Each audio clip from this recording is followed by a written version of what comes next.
Everybody. Today we like to host this public forum to facilitate discussion regarding the recent conversation of transgender inclusion in competitive sport. The panelists here today are prepared to provide a variety of perspectives to guide the conversation. Some argue that transgender participation in sport raises issues of fairness or safety for other competitors. Others argue that it is an issue of equality and inclusion. Two of our panelists will provide a perspective from a legal aspect as well as a medical aspect. It is important to intersect these advantages to fully understand the issue through this rhetorical context. Through the micro context, this issue could be a turning point for trans visibility in competitive sport, which would be a milestone for the LGBTQ plus community. In the macro context, however, includes many more pressing external factors, such as physiological advantages of trans athletes, amending existing policies, opposing views in societal discourse, and so on and so forth. To begin, I'd like to ask Amanda to share some facts and definitions relevant to this topic.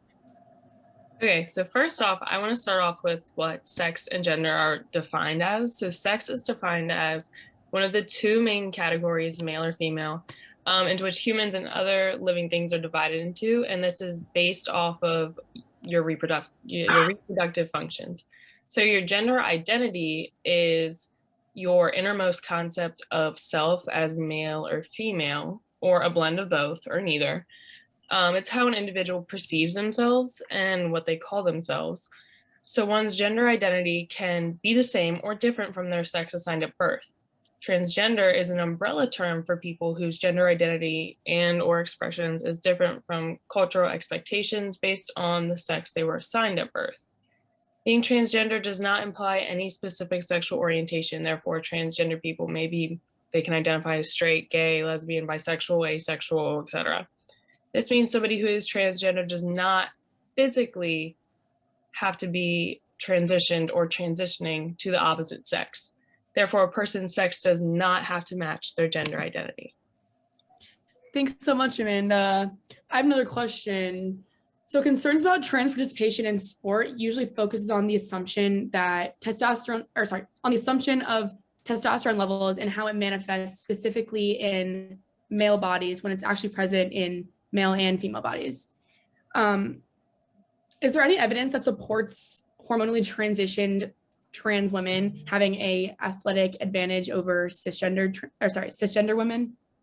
Yeah, so one study that I found looked at a group of transgender hormonally transitioned females. So this means that they were a man and they took estrogen pills or shots to make them hormonally transitioned female. So they compared a hormonally transitioned female to a cisgender male and female.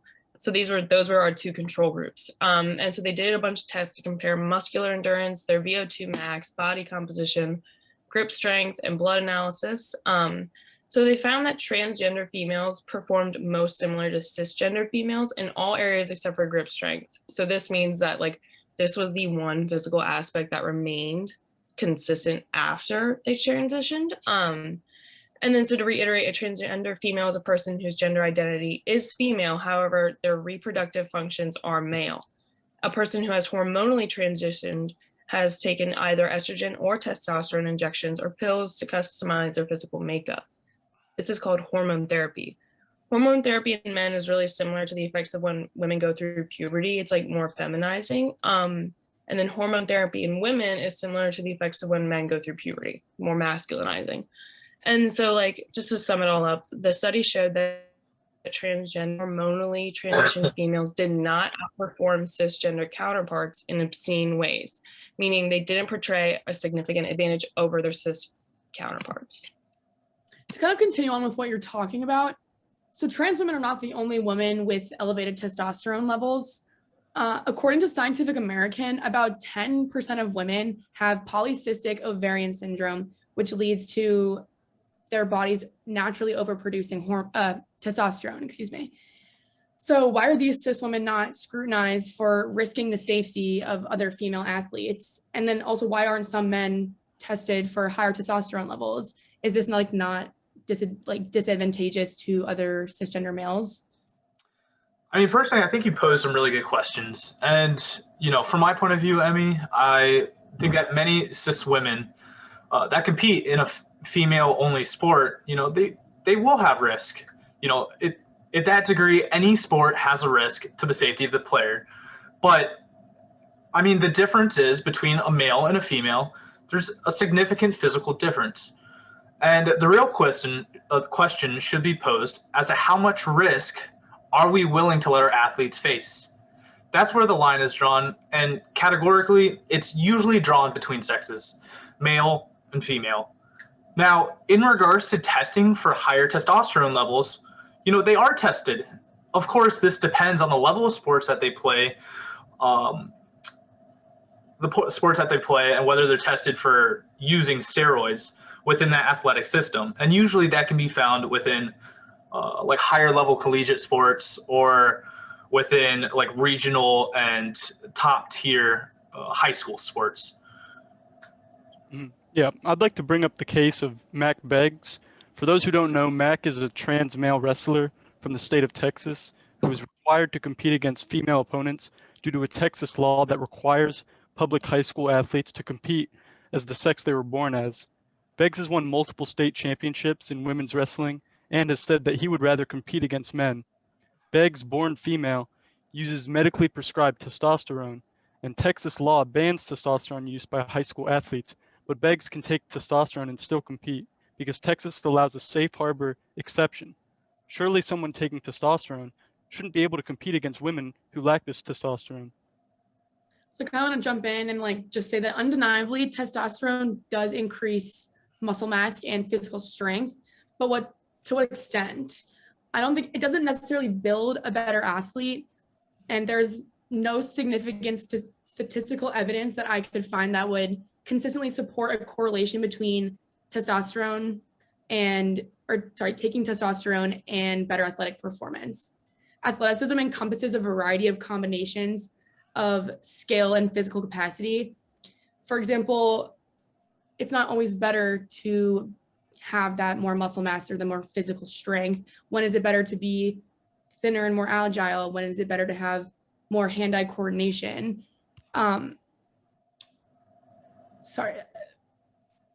I just don't think this that... is also interesting because like if you think about it, we did a thing that compared like people who take steroids and somebody who's taking like testosterone.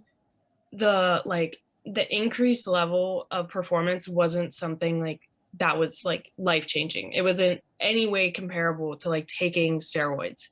So that's another thing that's really interesting that you were talking about, Emmy. Right. So thank you for, you just kind of brought it back to what I was trying to say, that I just don't think that hormone levels, when you're comparing like testosterone, for example, should be the largest determinant of sex segregation and exclusion in this competitive sport like the Olympics. I think that natural advantages such as, for example, those women whose bodies naturally overproduce testosterone, that's more of just the way that their body works. And at one point, like, how is it fair for us to call these women, giving them an advantage, like a athletic advantage, basically, when that's just how their body performs naturally? I think that even in these big competitive organizations like the Olympics, the competitors are supposed to have genetic outliers with varying, like that's the point of competition. Yeah, I mean, we kind of see that within like Usain Bolt, or the guy who ran the fastest marathon. Like it's just the way that their muscle kind of metabolizes and doesn't build up lactic acid as quick. Kind of even Michael Phelps, they're all kind of one of their own, in their own league per se. But I think that, Nolan, Emmy, I think you make really, really good points. And especially within the case of Mac Beggs, having a trans male compete within a category composed of only females it's kind of unfair. Hence the reason why he ended up winning,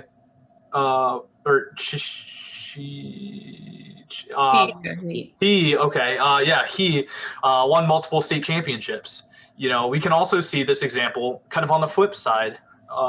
In Zaccardi 2021, there's an athlete, Laurel Hubbard, who's a transgender who transitioned from male to female, and she's a weightlifter and competed and medaled within like world championship games.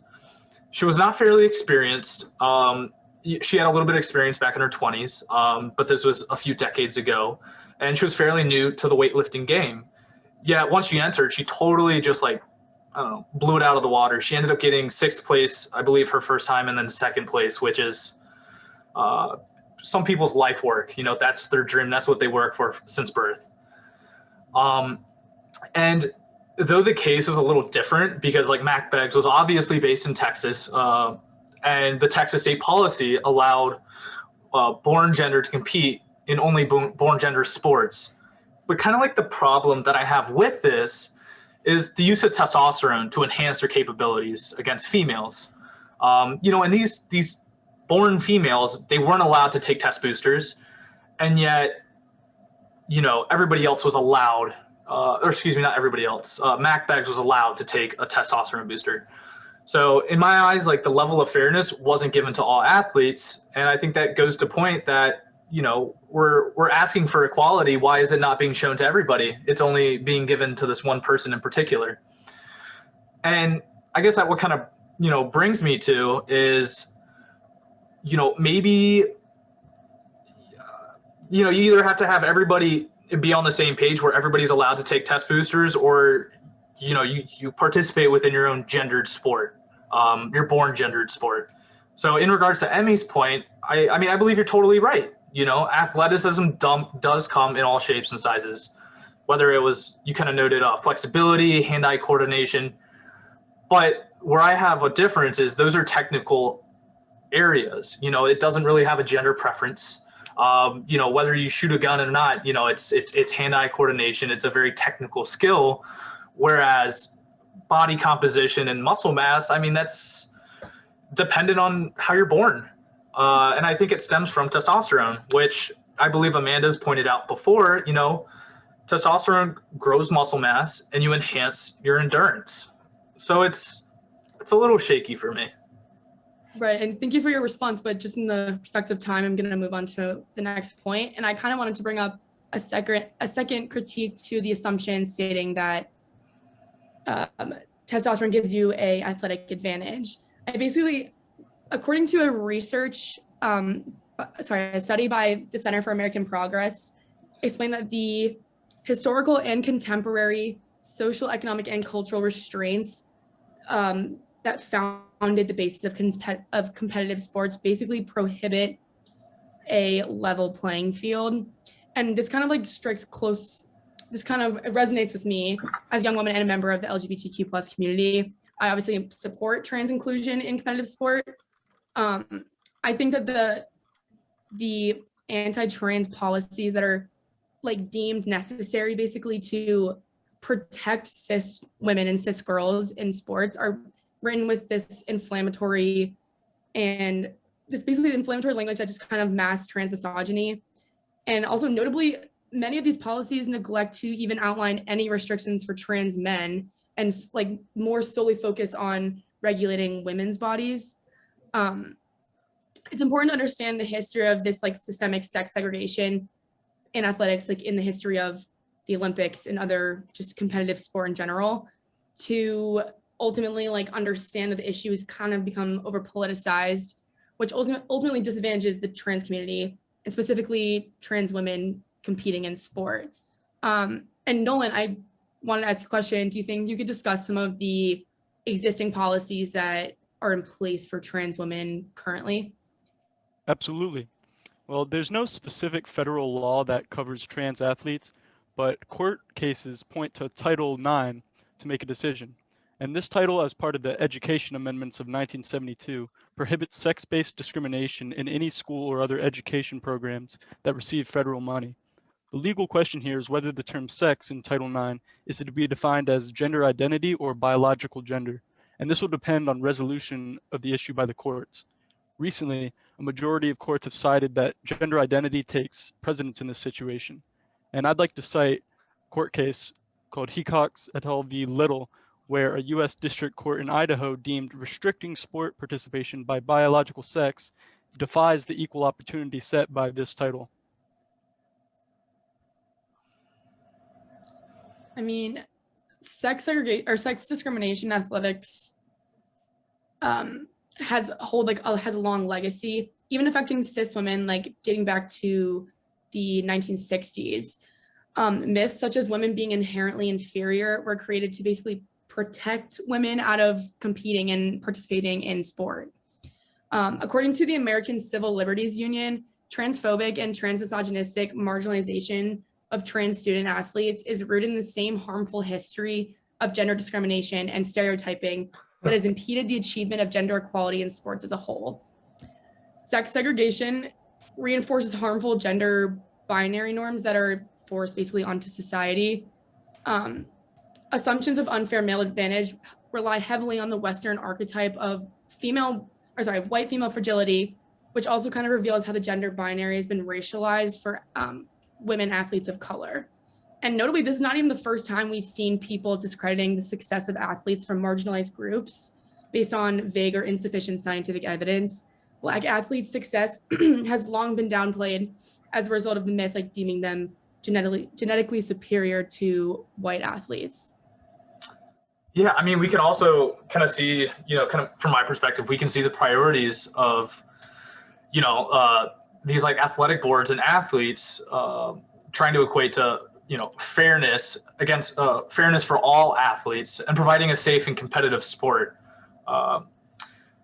Like this is a priority in trying to establish rules and categories for these athletes in order to compete. And what they're subordinating by prioritizing the safe and competitive nature of sports is kind of the inclusivity for all potential athletes to compete wherever they identify. Overall, like these trade-offs, they've resulted in a clash between liberal and conservative views, and we can see that even now today. Unfortunately, this will always be contested by parents and athletes, so this ongoing debate will remain up to the Athletic Sports Commission. Though I think this trade-off may seem like it's isolating members from participating in their sport, overall, I think it's justified. You're creating an environment that promotes competition and fair competition at that. Absolutely. And going back to what Emmy said, I'd just like to point out another court case in Connecticut, which involves several cisgendered female athletes claiming that 2 trans female individuals are stealing wins from them by competing against them. And I'd say that this completely downplays their achievements by saying it's completely due to them being trans women. And in the end, the court concluded that preventing these trans women from competing would be unconstitutional and that gender identity takes priority. And I think now we can go to questions. Yeah, so some of the questions that I had, someone asked was, what about the idea of like a completely separate league for trans people? And I know Emmy has talked about this. It's like, I personally feel like, I know I was the medical perspective. However, my personal view is that on that's just furthering segregation. And also in a way, it's like, maybe we kind of already have that, like co-ed sports where like guys and girls both play. It's not something where it's like strictly men and women. So I think like, yeah, like it's hard, but like there's a really fine line for all of this that's really hard to be drawn. And that's why this is such a new issue. And this is why it's like, I'm glad we're discussing it, but it's also like, there's no hard answer we can give to anyone. And I feel like, when it comes to competitiveness, I feel like those kind of leagues, those co-ed leagues, we see it today, but it's from a social perspective. It's a social sport. When it comes to competitive sports, it comes to equality. And I don't know, I feel like it's such a small niche that it's hard. I'm gonna break in right now and stop you because we're almost out of time, but I want to thank everyone here for offering your perspective and giving your time to talk about this important and emerging topic. Everyone has a great night. Thank you. Thank you guys. Thanks for joining us.